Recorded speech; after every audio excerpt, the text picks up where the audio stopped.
Hello guys, welcome to my channel. Sa for today's video ay magluluto tayo ng soup. At ito ay ang pinaka main ingredients natin ay winter melon. So meron tayong ingredients dito na scallop and ginger, pork bone, tangerine peel. Ayan, binabad ko na. Tatanggalin lang natin mamaya yung white dito sa loob. Peanuts, brown dates, and white beans or eyed peas, carrots, corn, and syempre ang winter melon. So start na natin i-prepare guys. So hugasan lang natin yung scallop.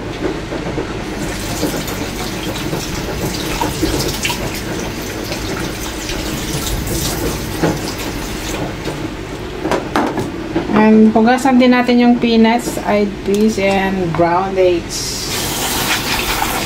So lahat prepare ko na to kanina guys.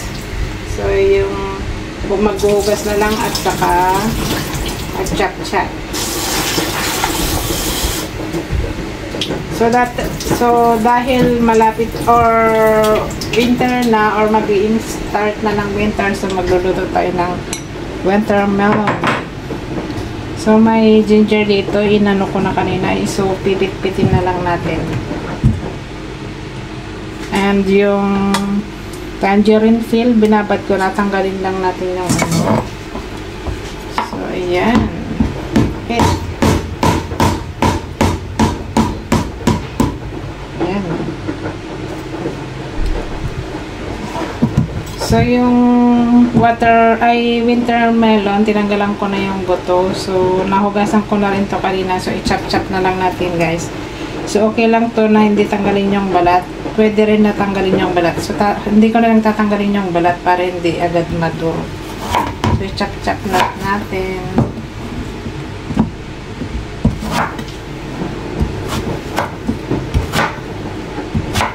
And ganun lang ang chop-chop. Hindi masyadong malalaki kasi pang sabaw naman to.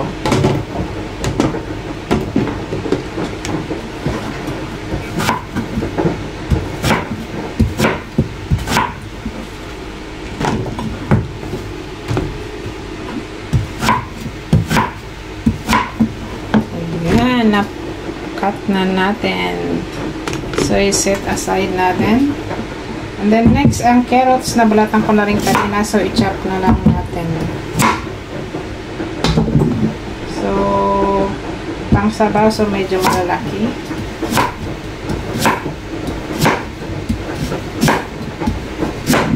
Ayan. So, bali 5 kaming iinom or kakain dito, guys. Sa sabaw na ating iluluto. Then, nalinisan ko na rin itong core. So, i-chop na lang natin or i-cut. Gawin natin yung dulo to dulo. Ayan. So, gawin natin 6. Hindi naman nila ito kinakain. So, sabaw lang ang kailangan nila. So, minsan, ako lang lahat talaga tagakain ng carrots at kung ano-ano pang mga ingredients. So, paggabi, hindi na ako nagra-rice, yung mga ingredients na lang kinakain. Kasi nangihinayang ako sa foods. Pwede namang kainin. So, ayan guys. So, na-prepare na natin lahat. And then, ang next natin i-prepare ay ito. Tanggalin natin yung sa loob. So, kukuskusin lang natin.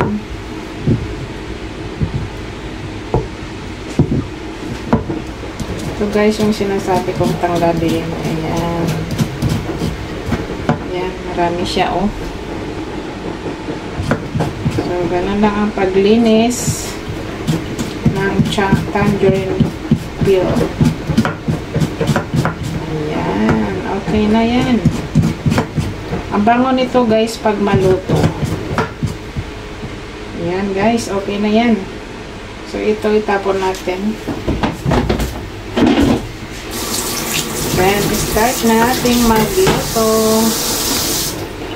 Ayan lahat ng mga ingredients natin.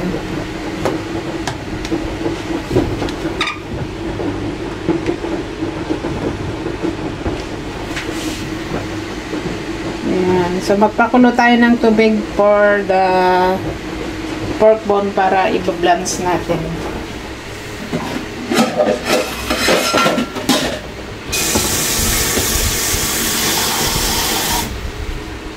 So, dito na.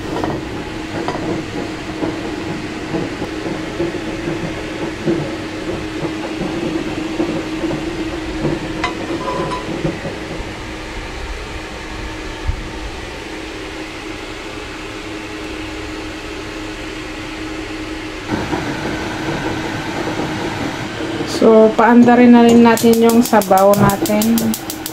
Yung big casserole. So, yan. Ganyan lang ang tubig na estimate na yan, guys. Good for 5 person. Kasi pakukuluan ko siya ng 1 hour and half. So, pag i-reheat ko, another 30 minutes. So, next 2 hours.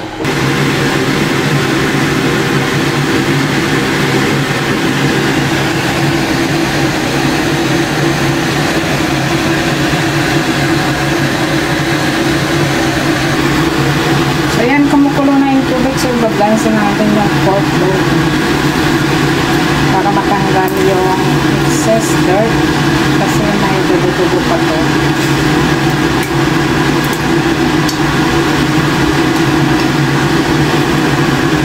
Ayan, tanggalin lang natin yung dumi para pag doon sa sabaw malinaw ang magiging sabaw.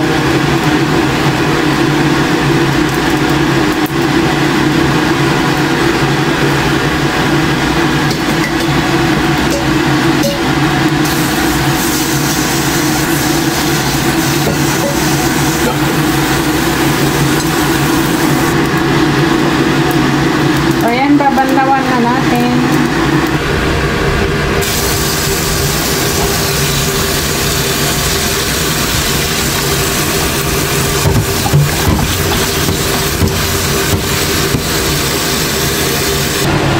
Ayan guys, kumukulo na yung tubig. So, ilagay na natin lahat ng mga ingredients. Ilagay natin yung pork bone.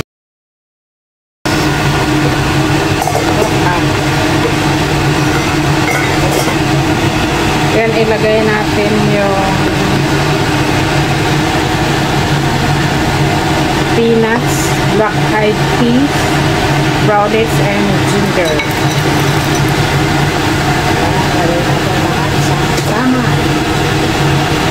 Sarap ito mamaya.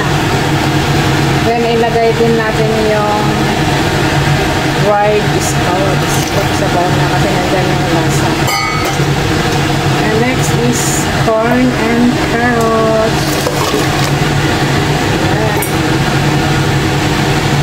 At syempre, ang last ay watermelon and tangerine peel.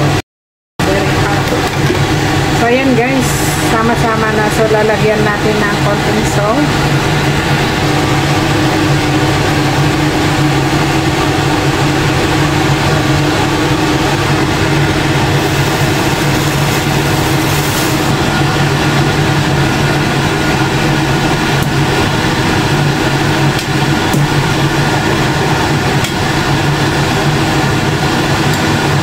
So, pakukuluan natin to guys ng 1.5 hours. Then, mamaya i-reheat natin another 30 minutes.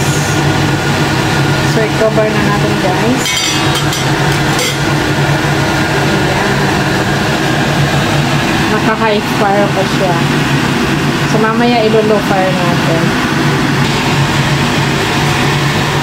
So, ayan, kumukulo na guys. So, isa-set na natin yung timer ng 1.5 hours. Yan, 90 minutes. So, start na natin. Ayan. So, pwede na rin nating i-low fire. Yan. See you later. Happy cooking.